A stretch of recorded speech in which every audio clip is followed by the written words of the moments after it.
Mesdames, Messieurs, bonsoir et bienvenue à tous à la une de ce journal.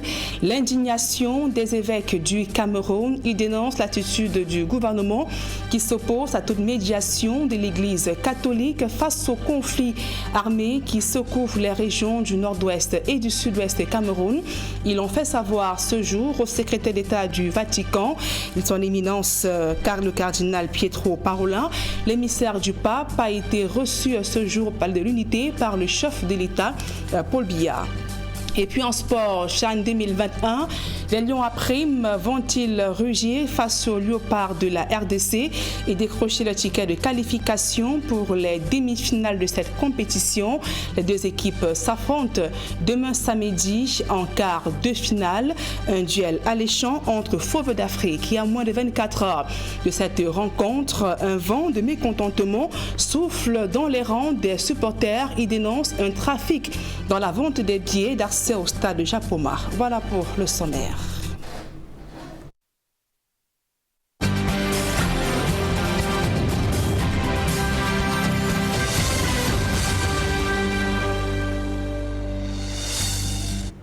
Mesdames, Messieurs, une fois encore, bonsoir et merci d'honorer ce rendez-vous de l'information sur Equinox Télévision.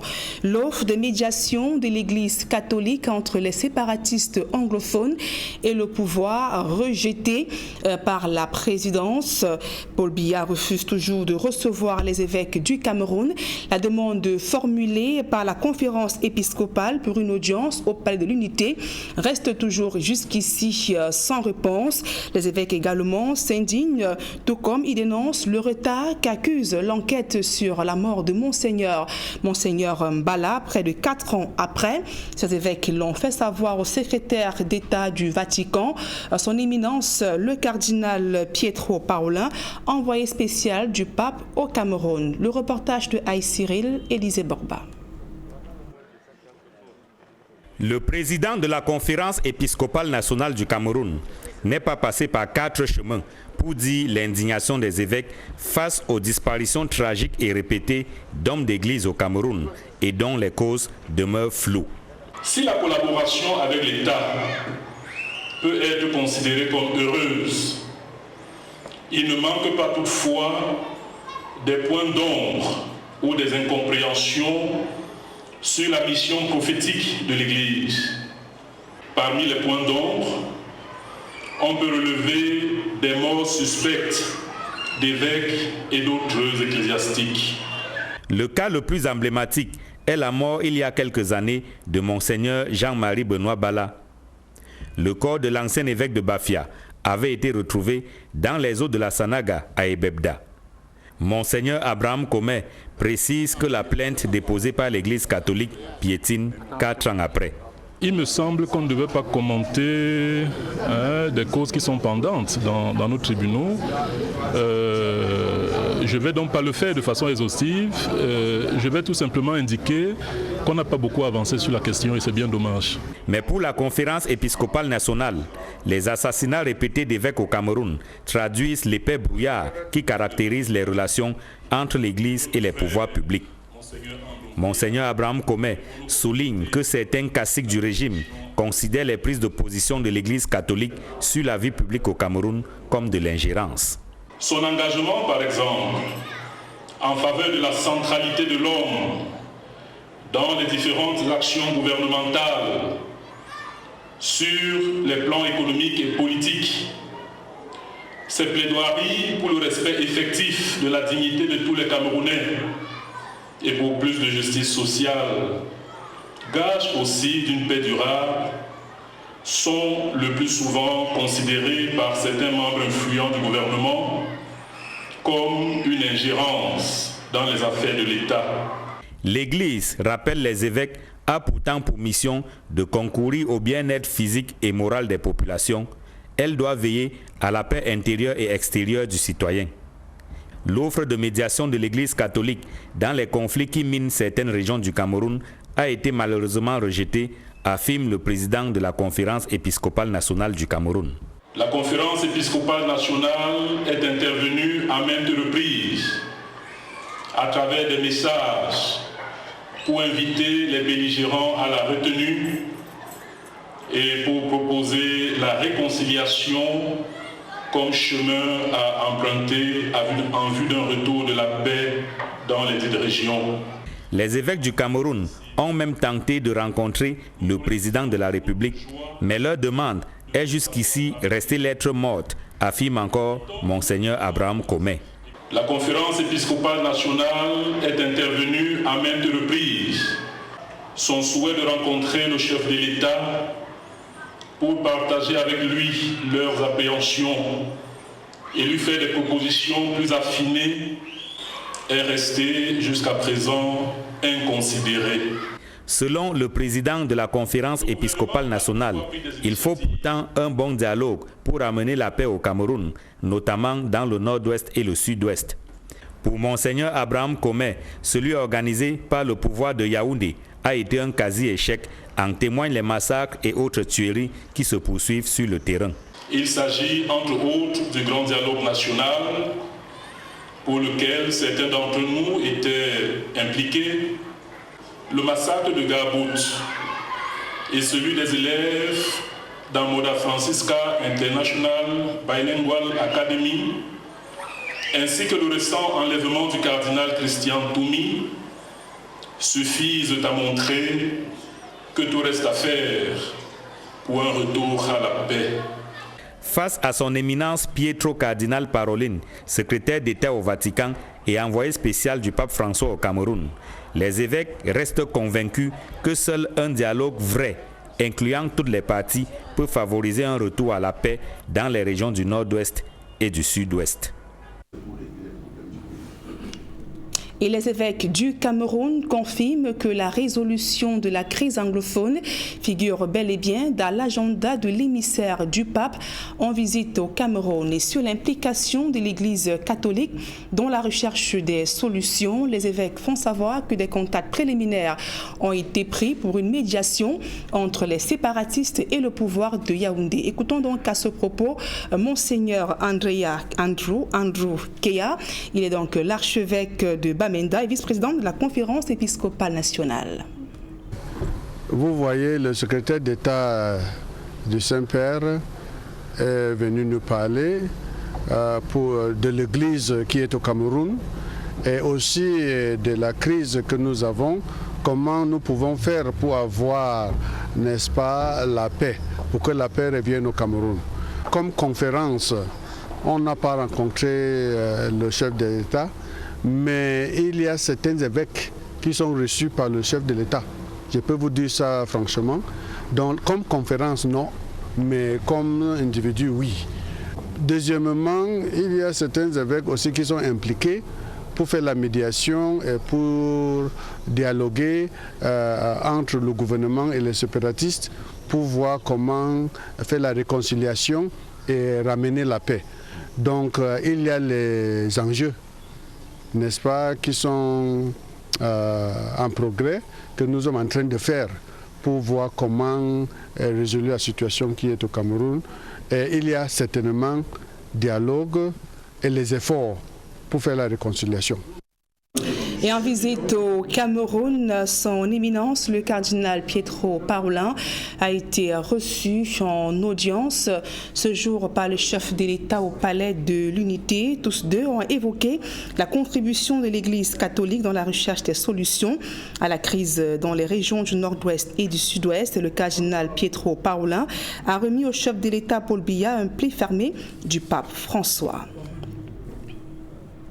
Évoquons à présent ce coup de filet des éléments de la douane camerounaise à Douala. Ils ont procédé à une saisie de conteneurs prétendument à partance pour N'Djamena au Tchad. C'était dans le 3e arrondissement de la capitale économique Douala. Le conteneur renfermait une cargaison composée d'une dizaine de matelas haut de gamme et 3 véhicules dont une RAV4 et 2 Lexus. Dans le même temps, ces derniers ont perquisitionné un magasin renfermant plus de 300 matelas, plus de 6000 bidons de 5 litres d'huile raffinée, des appareils électroménagers ainsi que des meubles. Écoutons donc à présent le chef secteur des douanes littoral 1, Georges Mendunga, qui revient donc sur les circonstances de cette saisie au micro d'Equinox Télévision. Nous venons donc de poser un acte important cet acte a consisté à saisir, à prendre les fraudeurs, la main dans le sac. Parce qu'il faut vous expliquer de quoi il s'agit. Il s'agit d'un faux transit. Le faux transit, c'est quoi? C'est qu'il y a des marchandises qui ont été déclarées comme si elles allaient au Tchad. Dans le cas d'espèce, nous avons là une cargaison de marchandises qui était supposée aller au Tchad, déclarée au port de Douala comme allant au Tchad. Et dans le cas du régime du transit, ces marchandises ne payent pas les droits de douane parce qu'elles vont les payer à destination. Il y a simplement une caution. Alors elles quittent le port de Douala et elles sont supposées arriver à destination. Mais il faut vous dire qu'ici, il s'agit tout simplement d'une entourloupe. C'est une grosse machine de fraude qui est faite à partir de l'étranger. Je profite également pour saluer la bonne collaboration des autres forces de maintien de l'ordre. Je dois citer ici la gendarmerie. Le butin que nous avons trouvé sur place, c'est plus de 200 matelas de très grande qualité, plus de 200 bidons d'huile végétale raffinée. On a retrouvé là-bas du vernis, on a retrouvé là-bas des meubles, on a retrouvé là-bas des cuisinières, on a retrouvé là-bas des lave-linges. Et à l'occasion de la journée mondiale de lutte contre la lèpre, allons à présent à la découverte de la léproserie de la Dibamba, située à l'entrée est de la capitale économique Douala. Créée en 1954 et jadis financée par l'État du Cameroun, cette structure qui accueille de nombreux malades de la lèpre et bien d'autres maladies de la peau est confrontée à d'énormes difficultés. Voici à ce sujet le reportage de Xavier Foucault, Cédric Ding. Déjà 66 ans que la léproserie de Dibamba prend soin de nombreux patients dans cette structure. Au fil des années, les conditions deviennent de plus en plus difficiles. Au-delà du nombre de patients dépassant la capacité d'accueil, y accéder est très difficile. La voie d'accès, c'est d'accès tout d'abord à la main léproserie. Il est vraiment dévasté, il est vraiment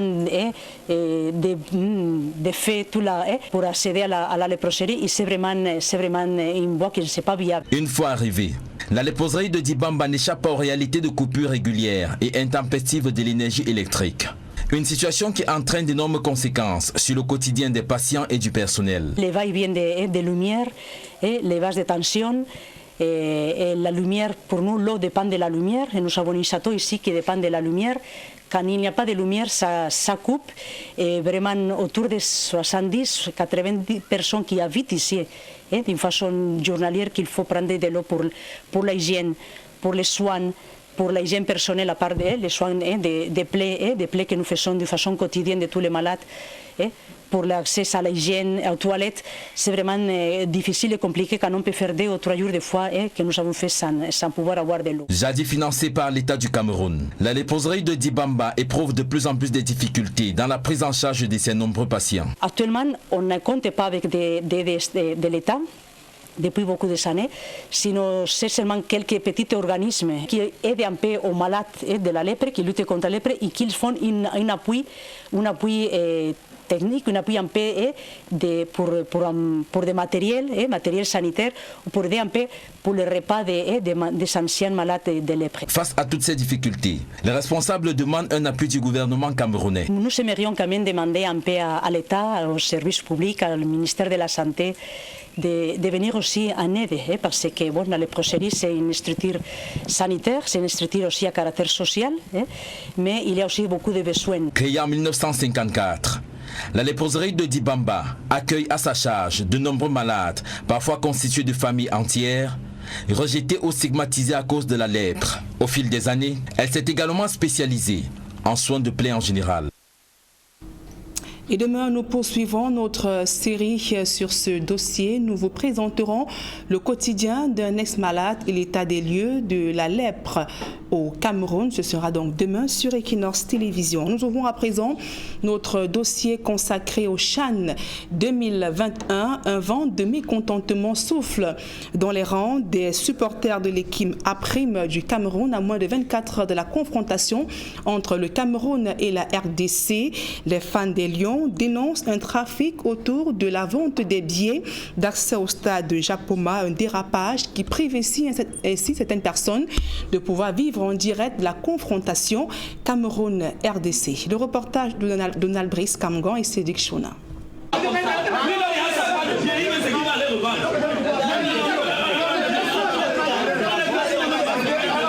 Vifs éclats de voix à un point de vente de tickets d'accès au stade pour le match Cameroun-République démocratique du Congo. Ils sont sortis très tôt pour espérer être servis, mais ils rentreront tous bredouilles. Ils sont nombreux à avoir campé devant les points officiels de vente à Douala pour arracher un billet et vivre en direct depuis les gradins le deuxième quart de finale du championnat d'Afrique des Nations samedi. Problème, les 12 500 billets imprimés ont été tous pris, explique le gouverneur de la région du littoral. La tension au niveau de la recherche des tickets d'entrée au stade de Japoma samedi se justifie par le fait que tout le monde veut voir le match. Malheureusement, nous n'avons pas 50 000 places disponibles. Des explications qui ne convainquent pas de nombreux fans de foot, malgré une présence très matinale au point de vente des mercredis et jeudis. Ils n'ont pas eu le précieux sésame. La colère des supporters des Lions a pris mais répercutée par la société civile. La Fondation camerounaise des consommateurs dénonce une vente des billets au marché noir. Tous les billets ont été imprimés à Yaoundé. Les fonctionnaires se sont taillés la part du Lion au niveau de Yaoundé et ont envoyé l'infime partie à Douala qui atterrit encore sur la table de certains fonctionnaires qui n'ont même pas pu mettre ça dans certains points de vente. Il y a les points de vente officiels ici à Douala qui n'ont même pas reçu un ticket. Le stade de Japoma ne recevra que 12 500 personnes sur 50 000 possibles en raison du Covid-19. Les autorités ont invité les fans des Lions n'ayant pas pu obtenir de billets à suivre paisiblement le match Cameroun-RDC sur leur téléviseur, se montrant conciliante et compréhensive, mais les organisations de la société civile exigent la transparence dans la mise en vente des tickets pendant la suite du CHAN et de la CAN, prévue l'an prochain au Cameroun. Et toujours dans ce chapitre, ça passe ou ça casse pour les Lions. Après demain, la sélection du Cameroun affronte les Léopards de la RDC. Un match de comptant pour les quarts de finale de cette compétition. Les deux protagonistes donc ont ambition de décrocher ainsi un ticket de qualification pour les demi-finales. Et malgré tout, les supporters de l'équipe du Cameroun croient dur à une victoire du Cameroun face aux Léopards de la RDC, malgré ce goût amer dans les difficultés d'accès aux tickets au stade de demain. Le reportage de Gladys Sidier et Mosfongo. La coupe reste à la maison. C'est le vœu de tous les supporters camerounais qui attendent avec impatience cette rencontre RDC-Cameroun. Même si les performances des Lions à prime n'ont pas convaincu plusieurs jusqu'ici, ils ne lâchent rien et souhaitent voir un niveau de jeu bien plus élevé ce samedi au stade de Japoma. À 17h, j'ai fait mon bureau, on va au stade, on va gagner au Congo. Les Lions perdent très difficilement à Douala. À Yaoundé, ils perdent, mais pas ici. Ici, nous gagnons le Congo ici. Le Congo joue quoi? Je n'ai pas besoin de chanter comme Gando, mais je vais supporter les Lions et on va gagner. Oui. Le Congo n'est pas une foule de guerre. L'attaque n'existe pas, mais j'ai des garçons qui vont jouer. Banga va marquer samedi et on va gagner. Ne vous dérangez pas. Ça sera un match vraiment très compliqué. Très compliqué. Mais on va gagner 1-0 le Congo. 1-0. De samedi sera un grand match et le Cameroun va taper par 1-0. Je sais comment le Cameroun commence et comment il finit.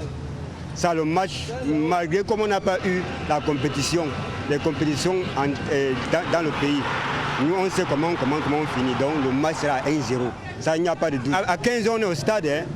À 15h, on est déjà au stade. Oui, c'est ça, on attend toujours le match. On est là d'abord avant le match. Comme on peut toujours faire nul, parce que 3 matchs joués avec 2 nuls et 1 victoire, ça n'encourage pas vraiment. C'est notre pays, c'est la compétition, c'est notre compétition. On devrait se déchaîner mieux que ça. Ça devait être 3 victoires, ça devait encourager les gens à venir voir les matchs.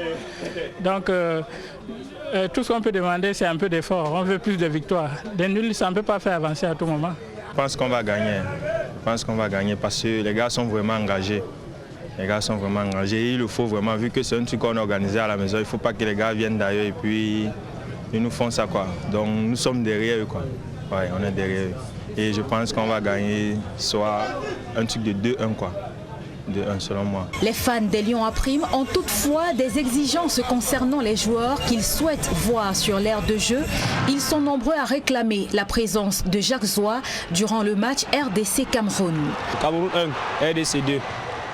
Un but de Jacques Zoua. On a trop demandé au coach pourquoi il ne joue pas, il fait que nous mentir. Alors qu'on sait qu'il y a les problèmes, là, il ne joue pas. J'ai un problème au milieu du terrain et à l'attaque. Comment un entraîneur peut aller à une compétition sans attaquant? Il y a d'abord notre frère, quoi, Banga, et puis Jacques Zoa. Non, il faut que Jacques Zoa joue. Parce que depuis là, on ne l'a pas vu au terrain. Non, il faut qu'on le mette, que le coach le mette. Et je pense que non, qu'il doit quand même faire preuve, quoi. De l'avis de ses supporters, la victoire est donc assurée pour le Cameroun dans cette rencontre des quarts de finale du championnat d'Afrique des Nations qui se joue dans quelques heures au stade de Japoma à Douala. Et du côté de la RDC, des supporters sont également massivement mobilisés. Ils croient dur comme fer à une victoire de leur équipe, 2 fois championne, à pouvoir donc s'imposer dans cette compétition en battant le Cameroun demain en quart de finale. Une fois de plus, Emos Fongo, Gladys Sidi. Au sein de la famille Boulou, basée à Douala au Cameroun depuis plus de 30 ans, on compte les minutes. Le compte à rebours est lancé.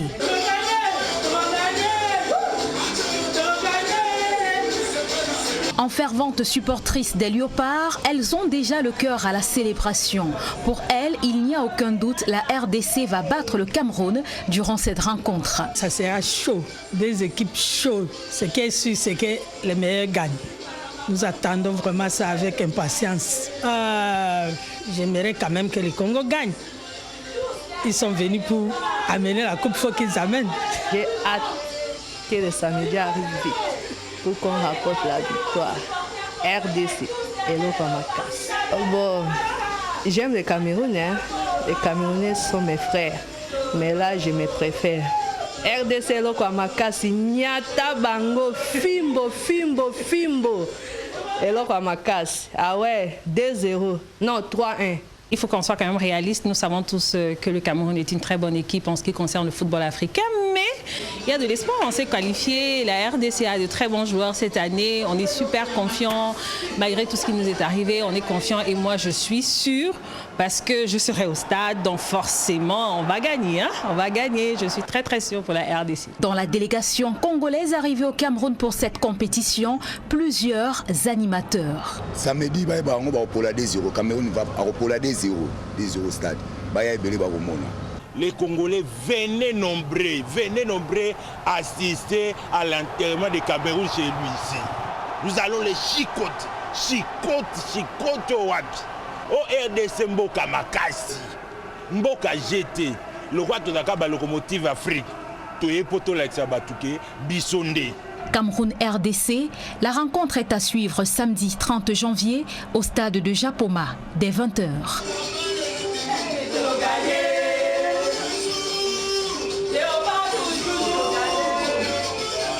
C'est donc un duel entre Fauves d'Afrique, très attendu demain samedi. Le coup d'envoi du match sera donné à 20h. Et précisons également que l'arbitrage avec assistance vidéo entre en scène demain dans les quarts de finale de cette compétition. Les experts sont à pied d'œuvre.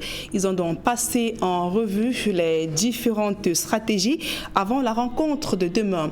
Le fonctionnement et les contours de la VAR. Dans ce reportage d'Emos Fongo, Gladys Sidier une fois de plus.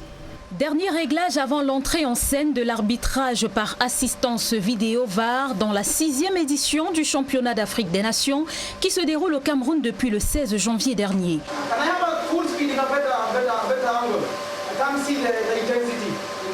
Nous retrouvons les arbitres dans leur quartier général à Akwa en pleine séance de travail. C'est la dernière avant les quarts de finale dans cette compétition.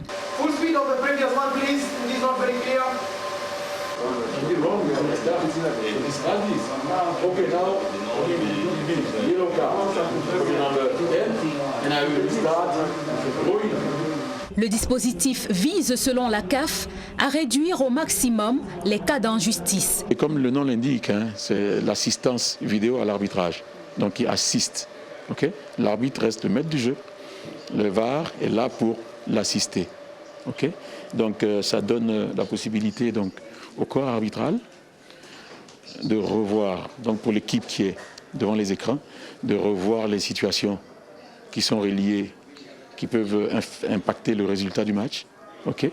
Et si jamais ils estiment qu'il y a des éléments dont l'arbitre aurait pu avoir besoin pour prendre la bonne décision, il donne la possibilité à l'arbitre de revoir et de décider. C'est un peu le principe. Donc c'est une assistance à l'arbitrage. Sur les 47 arbitres sélectionnés par la Confédération africaine de football pour cet événement sportif, 8 arbitres vidéo ont été retenus. Ils ont depuis le début de la compétition procédé à des séances de répétition dans les différents stades afin que l'utilisation de cette nouvelle technologie d'arbitrage soit un succès au Cameroun. Pour ce tournoi, à partir des quarts de finale, donc il y aura donc l'application de l'assistance vidéo. Et nous sommes prêts. Nous avons préparé la compétition, nous avons préparé les quarts de finale avec les arbitres.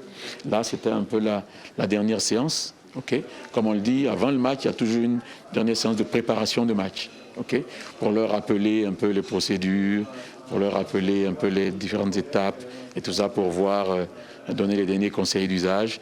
On est fait prêt pour l'introduction de la VAR pour les quarts de finale. Le Camerounais Elvis Noupoué fait partie des 8 arbitres vidéo sélectionnés. Comment seront-ils déployés sur le terrain? Aujourd'hui, vous avez donc les 4 arbitres qui sont sur le terrain, l'arbitre, les arbitres assistants et le 4e arbitre. Et dans le van pour le VAR, hein, nous avons désigné 3 VAR. Le VAR principal, un assistant VAR numéro 1 et un assistant VAR numéro 2. Donc pour les matchs, les quarts de finale, ce sera 7 officiels qui seront désignés pour les matchs. Rappelons que c'est la 2e fois dans une compétition du CHAN que la VAR est utilisée. Après le Maroc en 2018, c'est au tour du Cameroun cette année 2021. À présent, quelques publics reportages avant de refermer ce journal. Une usine d'engins lourds désormais opérationnelle au Cameroun, première du genre dans toute l'Afrique centrale. La chaîne d'assemblage de Tractafrique, précisément l'équipement qui produira 250 machines par an, a été inaugurée à Kribi par le ministre des Travaux publics. Le reportage de Jean-Paul Chouniat. Dans la zone industrialo-portuaire de Kribi en pleine transformation, se dresse désormais la première usine d'assemblage d'engins lourds de toute la sous-région Afrique centrale. Le Cameroun représente avec le Maroc les 2 plus grands marchés d'autant sur l'Afrique de l'Ouest et l'Afrique centrale. Donc il était tout à fait normal de penser d'abord au Cameroun. Pour son inauguration, le ministre des Travaux publics est à Tractafrique Equipment, situé à 0 pas du port en eau profonde. Après le mot de bienvenue d'Emmanuel Sabikanda, le maire de la ville, et la présentation succincte de l'ouvrage par des responsables de l'entreprise, Emmanuel Ganunjoumessi, représentant personnel du chef de l'État Paul Biya, coupe le ruban symbolique et dévoile la plaque commémorative, marquant ainsi l'entrée en service de cette chaîne de montage d'engins lourds. Pour le ministre Emmanuel Ganunjoumessi, l'implantation de cette usine à Kribi est un coup d'accélérateur au développement socio-économique du Cameroun. Maintenant que nous aurons à produire les équipements sur place à des coûts véritablement compétitifs, on va y aller et cela répond également à notre stratégie d'import-substitution.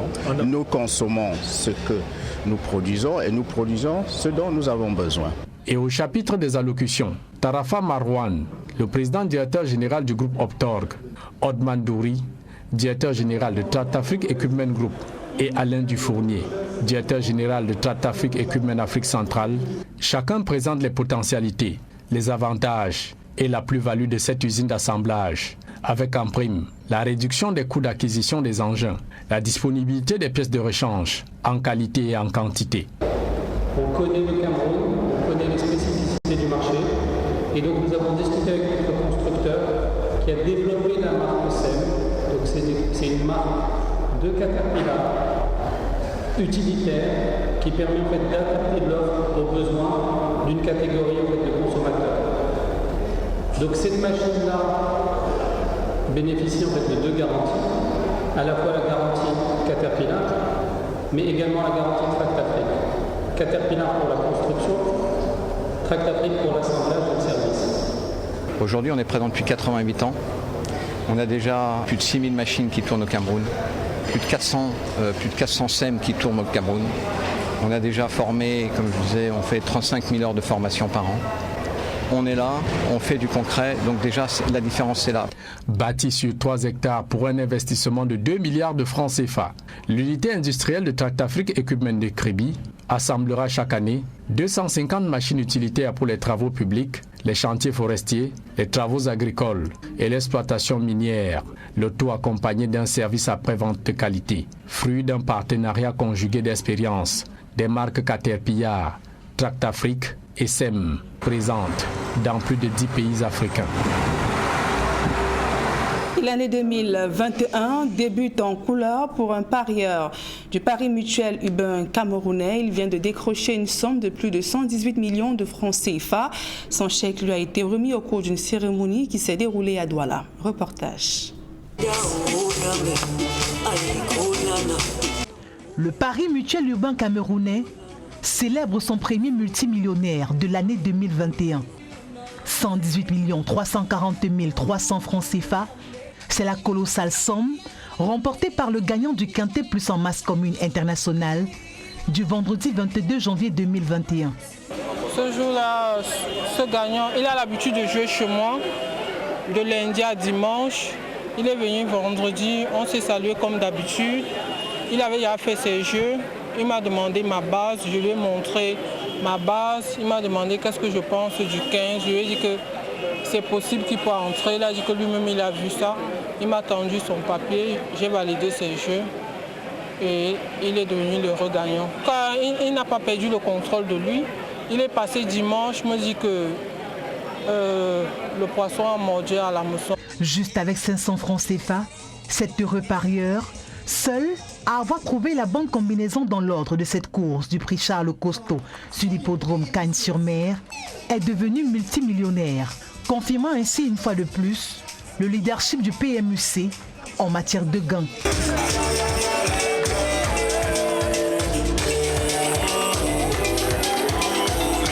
Aujourd'hui, nous sommes au PMUC pour célébrer le premier de 2021 grand multimillionnaire de 118 millions de francs CFA. Donc ceci confirme l'expertise du PMUC en matière de gains.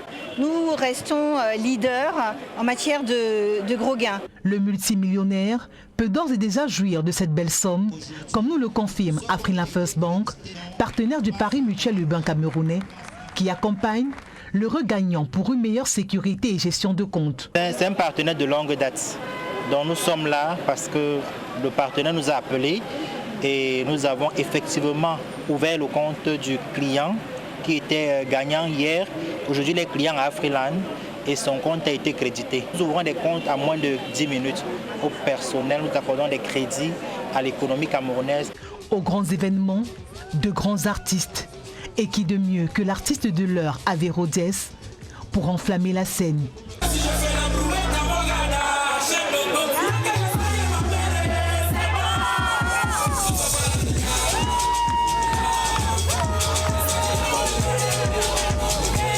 Bonne nouvelle pour les parieurs et non parieurs, la saga des millions est définitivement en continu au PMUC. Le prix d'Amérique, c'est la plus grande course de trot attelé. C'est un peu comme la Coupe du monde des chevaux. C'est l'événement le plus prestigieux de la Coupe. Et cette année, elle a une grosse cagnotte. Il y aura plus de 2 milliards à gagner entre tous les parieurs au Quintet Plus. Alors, ce qu'il reste à faire? Allez au kiosque PMUC, allez sur pmubet.cm, www.pmubet.cm. En 2 clics, vous avez ouvert un compte et parier. Et au soir de dimanche prochain, vous pourrez être un des gagnants ou le gagnant de cette grosse cagnotte. D'ailleurs, dimanche prochain, ce sera le prix d'Amérique.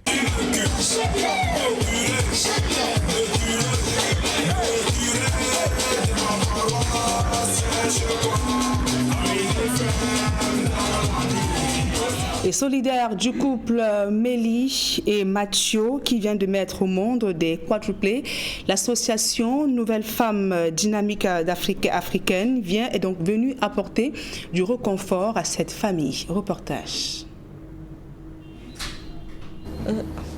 La voix étreinte par l'émotion, la mère des quadruplés, née récemment au centre médical catholique Notre-Dame du Rosaire de Simbok à Yaoundé, n'en revient pas de l'élan de magnanimité des nouvelles femmes dynamiques africaines. Je rends grâce à Dieu, au Seigneur, ne me manque vraiment de vous voir venir auprès de moi. Je vous remercie beaucoup, vous les femmes dynamiques, et je remercie surtout Dr Sile.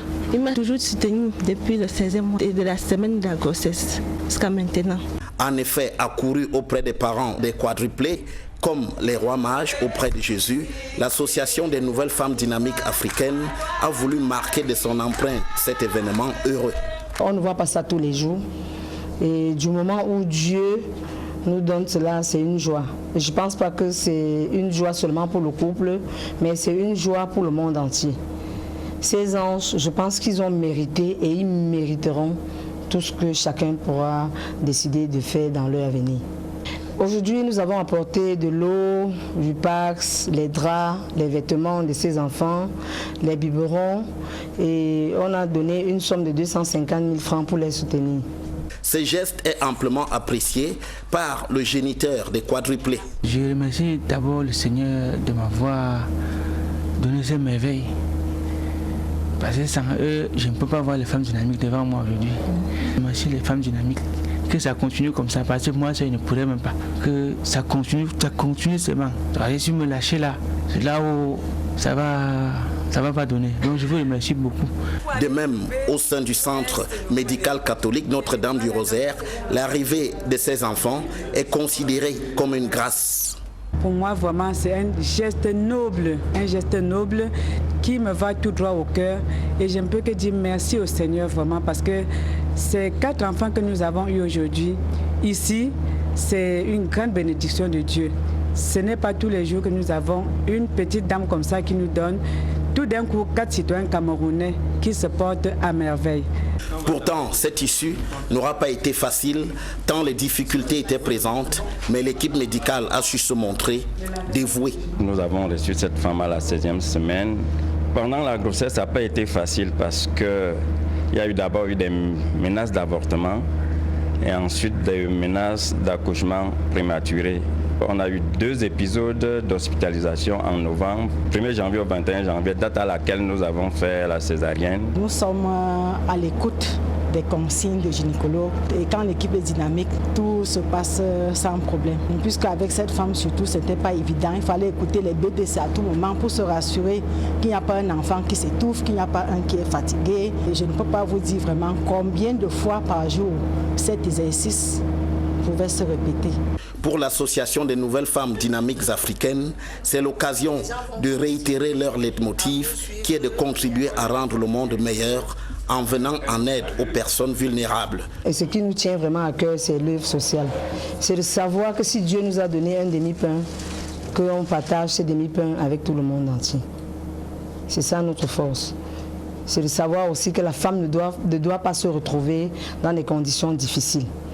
Un peu comme la jeune mère qui nous a donné 4 enfants aujourd'hui. Je remercie le grand Dieu pour ces merveilles.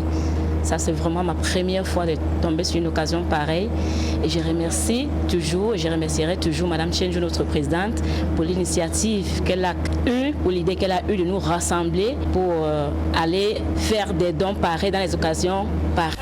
Désormais donc, grâce entre autres aux nouvelles femmes dynamiques africaines, les quadruplés du couple Mélie-Mathieu entrent dans la vie à l'abri du besoin.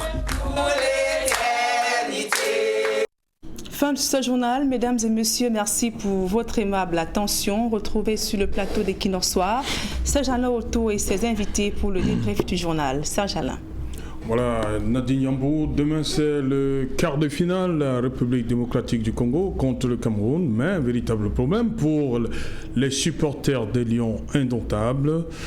Pas de tickets, nous en parlons ce soir en deuxième partie Equinox Soir. Vous avez parlé d'un trafic autour de la vente des billets. On a suivi le gouverneur de la région du littoral donner des explications.